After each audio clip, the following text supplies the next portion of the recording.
Welcome to ATV health viewers. ఈరోజు మనము Raghavi hospital health సిరీస్లో భాగంలో డాక్టర్ నవీన్ రెడ్డి గారితో కామన్గా కనపడే కొన్ని ప్రాక్టాలజీ జబ్బుల గురించి తెలుసుకుందాం. అందులో పైల్స్, ఫిషర్స్, ఫిస్టులాస్ వీటి గురించి మనము డాక్టర్ గారిని అడిగి తెలుసుకుందాం.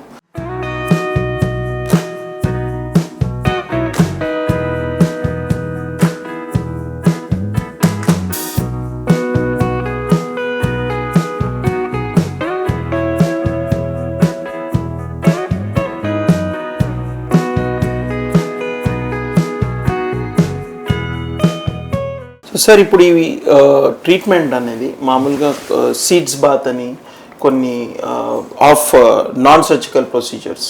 సో దీంట్లో నాన్ సర్జికల్గా ఏమేమి ట్రీట్మెంట్స్ మనం చేయగలం అంటే సిమ్టమాటిక్ రిలీఫ్ మాత్రమే ఈ నాన్ సర్జికల్ ప్రొసీజర్స్ ఇస్తాయి.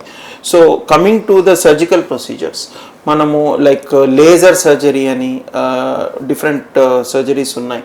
సో అసలు ఈ లేజర్ సర్జరీ వల్ల ఏదన్నా ఎక్స్ట్రా బెనిఫిట్ ఉందా పేషెంట్కి? అండ్ కొన్ని there are other traditional non surgical procedures also, like ఒక్కోసారి ఆయుర్వేదిక్ బ్యాండింగ్ అని ఇవన్నీ అంటూ ఉంటారు. సో ఈ ప్రొసీజర్స్ ఎగ్జాక్ట్లీ ఏది బెస్ట్ అంటారు, ఏది యాక్చువల్లీ పేషెంట్కి హెల్ప్ఫుల్ అవుతుంది? సో మనకి బేసిక్గా మీరు చెప్పిన ఇవి లేజర్స్ కానీ స్టేప్లర్స్ కానీ ఏవైనా సరే ఇవన్నీ we call it as minimal invasive surgeries. So ఈ మినిమల్ ఇన్వేజివ్ అంటే ఇట్స్ లైక్ మనకి నార్మల్గా కన్వెన్షనల్గా ఓపెన్ మెథడ్స్లో చేసేదానికి రికవరీ కొద్దిగా టైం ఎక్కువ పడుతుంది, దాంతోపాటు పెయిన్ ఇది ఎక్కువ బేర్ చేయాల్సి ఉంటుంది. వాటిని తగ్గిస్తూ మనం ఈ మినిమల్ ఇన్వేజివ్ సర్జరీస్ అనేది చేస్తున్నాం. సో ఈ లేజర్ మెయిన్గా అడ్వాంటేజెస్ ఏంటి అంటే లేజర్ చాలా పిన్ పాయింట్ ఉంటుంది, చాలా అక్యురేట్ ఉంటుంది. సో దానివల్ల ఈవెన్ మనకు మైక్రో బ్లీడర్స్ అంటే చాలా చిన్న క్యాలిబర్ ఉన్న 1 mm సైజు ఉన్న వెజల్స్ని కూడా బాగా కోయాగులేట్ చేయగలుగుతుంది. కాబట్టి దీన్ని యూజ్ చేసి మనము ఈ అడ్వాంటేజ్ యూజ్ చేసి ఆ లేజర్ ప్రోబ్ని మనము హిమరాయిడ్స్ గ్రేడ్ 3 నుంచి గ్రేడ్ 2 ఆర్ గ్రేడ్ 3 హిమరాయిడ్స్ లేదా ఫిస్టులాస్ లేదా ఈ స్పింక్టరాటమీ, ఇంటర్నల్ స్పింక్టరాటమీ అని చెప్పాం కదా, ఇవి చేసుకోవడానికి లేజర్ చాలా హెల్ప్ఫుల్ అవుతుంది. అట్లే స్టేప్లర్ కూడా, స్టేప్లర్ హిమరాయిడెక్టమీ అనేది కూడా very minimally invasive, post of pain చాలా నెగ్లిజిబుల్ ఉంటుంది, రికవరీ చాలా ఫాస్ట్గా ఉంటుంది. సో ఈ 2 ప్రొసీజర్స్ మనకి ఇప్పుడున్న మినిమల్ ఇన్వేజివ్ సర్జరీస్లో మనకి అవైలబుల్గా ఉన్నాయి. ఇవి అట్లెస్ మెయిన్గా ఫిస్టులాస్లో మీరు ఇందాక మెన్షన్ చేసిన ఈ థ్రెడ్డింగ్ అది మనము సెటాన్ అంటాం. సో ఫిస్టులాస్ అంటే ఏంటంటే ఇవి లోపల యానల్ కెనాల్ నుంచి మన సబ్క్యూటేనియస్ టిష్యూ పైకి కనెక్షన్, ఒక అబ్నార్మల్ కనెక్షన్ ఫామ్ అవుతుంది.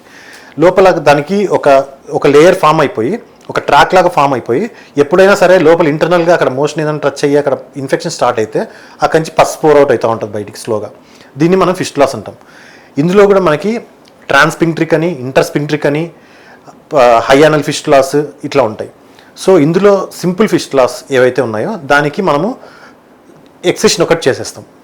ఎక్సిషన్ అంటే దాన్ని జస్ట్ ఉన్న 1 or 2 centimeters లెంత్ని కట్ చేసి ఆ భాగం దగ్గర కుట్లేయడం జరుగుతుంది, లేదంటే అట్లే ఓపెన్గా పెట్టడం జరుగుతుంది. సెకండ్ వచ్చేసి ఈ ఇంటర్స్పింక్ట్రిక్ ఏదైతే ఉంటాయి ఫిస్టులాస్, ఇవి కొద్దిగా ఆ స్పింక్టర్ని డిస్టర్బ్ చేసే పొజిషన్లో ఉంటాయి. కాబట్టి మనం ఎక్స్టర్నల్ స్పింక్టర్ని ఏదైనా డ్యామేజ్ చేస్తే మనకి ఇన్కాంటినెన్స్ ఇందాక చెప్పినట్టు మనకి మోషన్కి వెళ్ళి తెలియకపోవడము ఇట్లాంటివి జరగచ్చు. కాబట్టి దీంట్లో మనకి లేజర్ సర్జరీస్ అడ్వాంటేజ్ ఉంటుంది. అట్లా అని చెప్పి ప్రతి సర్జరీలో ఖచ్చితంగా లేజర్తో మనకి క్యూర్ అయిపోతుంది అని అనుకోవద్దు. ఎందుకంటే మనకి ఆ ట్రాక్ట్ ఎక్కడుంది, ఎంత దూరంలో ఉంది, ఎక్కడ ఓపెన్ అవుతుంది, ఇంటర్నల్ ఓపెనింగ్ ఎక్కడ ఉంది, దీన్ని బట్టి మనకి సర్జరీ అనేది డిపెండ్ అవుతుంది. మీరు ఈ సర్జికల్ ట్రీట్మెంట్ చెప్పారు అండ్ లేజర్ సర్జరీ ఎంత అడ్వాంటేజెస్ ఏంటో చెప్పారు. సో ఇక్కడ మీరు ఫిస్టులా అన్నారు. సో మనం ఇప్పటివరకు పైల్స్ మాట్లాడాము, హిమరాయిడ్స్ అండ్ ఫిషర్స్. సో ఈ ఫిస్టులా అనేది ఎలా ఫామ్ అవుతుంది? ఎందుకంటే ఒక ట్రాక్ ఫామ్ అవుతుంది. సో దానికి ఏదన్నా కండిషన్స్ ఉంటాయా? అంటే క్రానిక్ ఫిషర్స్ వలన, లేకపోతే ఈ ట్రాక్ అనేది ఎలా ఫామ్ అవుతుంది అండ్ దీన్ని ఎలా ఐడెంటిఫై చేయాలి? ఫిస్టులోగ్రామ్ లాగా what are the test that are involved? Yeah, so బేసిక్గా ఫిస్టులాస్ అంటే మనకి యానల్ రీజియన్లో క్రిప్టోగ్లాండ్యులర్ గ్లాండ్స్ ఉంటాయన్నమాట. యానల్ రీజియన్ జంక్షన్ దగ్గర just to the skin, nearing to the skin, అక్కడ మ్యూకస్ దగ్గర క్రిప్టోగ్లాండర్ గ్లాండ్స్ ఉంటాయి. ఈ క్రిప్టోగ్లాండర్ గ్లాండ్స్ ఏంటంటే అక్కడ మనకి ఎట్లయితే మనకి బాడీలో ఉన్న మిగతా గ్లాండ్స్ ఎట్లయితే సెక్రీట్ చేస్తాయో అక్కడ కూడా అవి కొద్దిగా మ్యూకస్ సెక్రీట్ చేసి ఆ ఏరియా మాయిస్ట్గా ఉండడానికి మనకి హెల్ప్ చేస్తాయి. సో ఈ క్రిప్టోగ్లాండర్ గ్లాండ్స్ ఏవైతే ఉన్నాయో అవి బ్లాక్ అయినప్పుడు కానీ, లేదా మన చుట్టుపక్కల ఉన్న హెయిర్ ఫాలికల్స్ దగ్గర ఏదైనా ఇన్ఫెక్షన్స్ కానీ ఇవి ఇన్ఫెక్ట్ అయ్యి అది లోపల సబ్క్యూటేనియస్గా స్ప్రెడ్ అయిపోయి సబ్క్యూటేనియస్ ఫ్యాట్లో కనుక మనకి ఈ పస్ ఫామ్ అయితే దాన్నే మనము యాప్సిస్ అంటాం. సో యాప్సిస్ ఫామ్ అయ్యి తర్వాత హీల్ అయితే అది అల్టిమేట్గా లోపల ఫైబ్రోసిస్ ఫామ్ అవుతుంది కాబట్టి it will turn out into fistulas. So ఈ క్రిప్టోగ్లాండులర్ గ్లాండ్ ఏదైతే ఇన్ఫెక్ట్ అయిందో అది లోపల ఇంటర్నల్ ఓపెనింగ్గా ఫామ్ అయ్యి బయట స్కిన్కి ఆ సబ్క్యూటేనియస్ టిష్యూలోంచి వచ్చిన ట్రాక్ట్ ఎక్స్టర్నల్గా స్కిన్లో ఎక్స్టర్నల్ ఓపెనింగ్ అనేది ఫామ్ అవుతుంది. సో 2 ఓపెనింగ్స్, 2 పక్కల ఓపెనింగ్స్ ఉంటే దాన్ని ఫిస్టులా అంటాం. ఒక పక్కన మాత్రమే ఓపెనింగ్ ఉంది, ఇంకో పక్క కంప్లీట్ బ్లైండ్ ఎండ్ ఉంది, దాన్ని మనం సైనస్ అంటాం. సో ఈ ఫిస్టులాస్ అట్లా క్రిప్టోగ్లాండర్ గ్లాండ్స్ ఇన్ఫెక్ట్ అయ్యి అక్కడి నుంచి యాప్సిస్ ఫామ్ కావడమో లేదంటే ఫిస్టులా ట్రాక్ బయటికి రావడమో జరుగుతుంది. ఇంకొకటి మీరు అడిగారు ఇందాక అంటే ప్రొసీజర్స్ ఏం చేయొచ్చు, ఎట్లా చేయొచ్చు అనేసి. సో దానికి కావాల్సింది మనకి బేసిక్గా మనము ఫస్ట్ అసలు ఫిస్టులా ఏ టైప్ ఆఫ్ ఫిస్టులా, సో ఇది గ్రేడ్ 1, గ్రేడ్ 2, గ్రేడ్ 3, గ్రేడ్ 4, ఏ టైప్ ఆఫ్ ఫిస్టులా అంటే ట్రాన్స్పింట్రికా, ఇంటర్స్పింట్రికా, సింపుల్ ఫిస్టులానా, కాంప్లెక్సా, మల్టిపుల్ ట్రాక్స్ ఉన్నాయా, ఏదని చెప్పి మనము ఖచ్చితంగా రూల్ అవుట్ చేసుకుంటే బిఫోర్ సర్జరీ మనకి సర్జరీ అనేది రికరెన్స్ లేకుండా ఈజీగా చేసుకోవచ్చు. దీంట్లో మనకి ఎంఆర్ఐ అనేది చాలా హెల్ప్ఫుల్ అవుతుంది, లేదా ట్రాన్స్రెక్టల్ అల్ట్రాసౌండ్ అంటారు, ట్రస్ అంటారు. సో ఎంఆర్ఐ ఫిస్టులోగ్రామ్ కానీ లేదా ట్రాన్స్రెక్టల్ అల్ట్రాసౌండ్ కానీ చేసుకుంటే మనకు ఈ డయాగ్నోస్టిక్ ఇమేజింగ్లో మనకి ట్రాక్స్ అనేవి క్లియర్గా తెలుస్తాయి. దీంట్లో మనకి we can see sphincter involve అవుతుందా లేదా ఇవన్నీ కూడా చెక్ చేసుకోవచ్చు. Based on the sphincter involvement we should select the type of procedure. So sphincter involve అవుతుంది అంటే కనుక మనం కన్వెన్షనల్ కటింగ్ చేసే సర్జరీస్ కంటే లేజర్ కానీ లేదా 2 స్టేజ్ సెటాన్ ప్లేస్మెంట్ అంటారు. అంటే థ్రెడ్ పాస్ చేసి ఆ లోపల ఇంటర్నల్ రింగ్ నుంచి ఇంటర్నల్ ఓపెనింగ్ నుంచి ఎక్స్టర్నల్ రింగ్ ఓపెనింగ్ వరకు థ్రెడ్ పాస్ చేసి దాన్ని టైట్ చేసి పెడతాం. ఇందులో కూడా మళ్ళీ డ్రైనింగ్ సెటాన్, కటింగ్ సెటాన్ అని 2 టైప్స్ ఉంటాయి. సో డ్రైనింగ్ సెటాన్లో ఏంటంటే యాప్సిస్ విత్ ఇంటర్నల్ ట్రాక్ట్ ఉంటే కనుక ఈ డ్రైనింగ్ సెటాన్ అనేది ప్లేస్ చేస్తాం. కటింగ్ సెటాన్ ఏంటంటే ఓన్లీ ట్రాక్ట్ ఉంది, క్రానిక్ ఫిస్టులా ఉండి లాంగ్ ట్రాక్ట్ ఉన్న ఫిస్టులాస్ ఉంటే దీంట్లో మనము కటింగ్ సెటాన్ అనేది పెడతాం. సో ఇదంతా నేను చెప్పింది స్పింక్టర్ ఇన్వాల్వ్ అయితే. ఇఫ్ స్పింక్టర్ కనుక ఇన్వాల్వ్ కాలేదు, ఓన్లీ జస్ట్ ఇంటర్స్పింక్ట్రిక్ సింపుల్ ఫిస్టులాస్ ఉన్నాయి లేదా జస్ట్ సబ్క్యూటేనియస్లో ఫిస్టులాస్ ఉన్నాయి, వీటికి ఫిస్టులెక్టమీ ఆర్ ఫిస్టులాటమీ. ఫిస్టులెక్టమీ అంటే ఆ ఫిస్టులా ట్రాక్ మొత్తం తీసేయడము, లేదా ఫిస్టులాటమీ అంటే కనుక ఫిస్టులా ట్రాక్ని ఓపెన్ చేసి దాన్ని మన ఎనర్జీ సోర్స్ ఎలక్ట్రోకాటరీ కానీ ఇవి ఏదైనా లేజర్ కానీ యూస్ చేసి దాన్ని బర్న్ చేసేస్తాం. సో దట్ ఆ ఫైబ్రోటిక్ టిష్యూ అంతా వెళ్ళిపోతే మన గ్రాన్యులేషన్ టిష్యూ వచ్చేసి ఆ ఫిస్టులా అనేది కంప్లీట్గా హీల్ అయిపోతుంది. ఓకే సార్, బాగా క్లియర్గా చెప్పారు. సో ఇప్పుడు పేషెంట్స్ నార్మల్గా ఈ ప్రాక్టాలజీ ప్రొసీజర్స్కి సర్జరీ కోసం వస్తారు. సో వాళ్ళకి మనము చేసిన సర్జరీ తర్వాత వాళ్ళు పోస్ట్ ఆపరేటివ్లీ హాస్పిటల్లో ఎన్ని రోజులు ఉండాలి, పోస్ట్ ఆపరేటివ్గా వాళ్ళు ఎప్పుడు ఫుల్లీ రికవర్ అయిపోతారు, సో దీని గురించి కొంచెం చెప్పండి. సో ఇందాక మనం అనుకున్నట్టు పైల్స్, ఫిషర్స్, ఫిస్టులాస్ వీటిలో ఏదైనా సరే కన్జర్వేటివ్ మేనేజ్మెంట్ అనేది స్టార్టింగ్ ఇనిషియల్గా ట్రై చేస్తాం.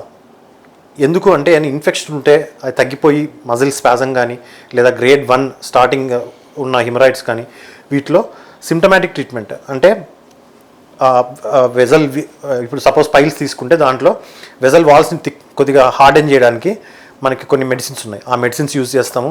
దాంతోపాటు మోషన్కి వెళ్ళిన తర్వాత ఇన్ఫెక్షన్ అది తగ్గడానికి, ఒకవేళ ఉంటే కనుక అక్కడ పెయిన్ తగ్గడానికి, మజిల్ రిలాక్స్ కావడానికి వామ్ వాటర్లో బాటమ్ రీజన్ అంతా కొద్దిగా అంటే వామ్ వాటర్లో బాటమ్ రీజన్ మునిగేటట్టు కూర్చోమని సిట్స్ బాత్ అంటాం దాన్ని. సో చేసుకోమని చెప్తాము. ఇట్లాంటి కొన్ని కన్జర్వేటివ్ మెజర్స్ తీసుకుంటే కొన్నిసార్లు దే ఇస్ ఛాన్స్ దట్ ఆ డిసీజ్ అక్కడతో ప్రోగ్రెస్ కాకుండా అవుతుంది, అంతేగాని డిసీజ్ తగ్గిపోదు. ఆల్రెడీ గ్రేడ్ 1లో ఉన్న పైల్స్ గ్రేడ్ 1లోనే ఉంటుంది, అది కంప్లీట్గా తగ్గిపోదు. కన్జర్వేటివ్ మేనేజ్మెంట్, సిమ్టమాటిక్ మేనేజ్మెంట్ ఏదైతే ఇస్తున్నామో అది ఓన్లీ ఫర్ ఇన్ఫెక్షన్స్ తగ్గడానికి, డిసీజ్ ప్రోగ్రెస్ కాకుండా మీ లైఫ్ స్టైల్ మాడిఫికేషన్స్ చేసుకుంటే వర్కౌట్ అయ్యే ఛాన్సెస్ ఇనిషియల్ స్టేజెస్లో ఉండొచ్చు.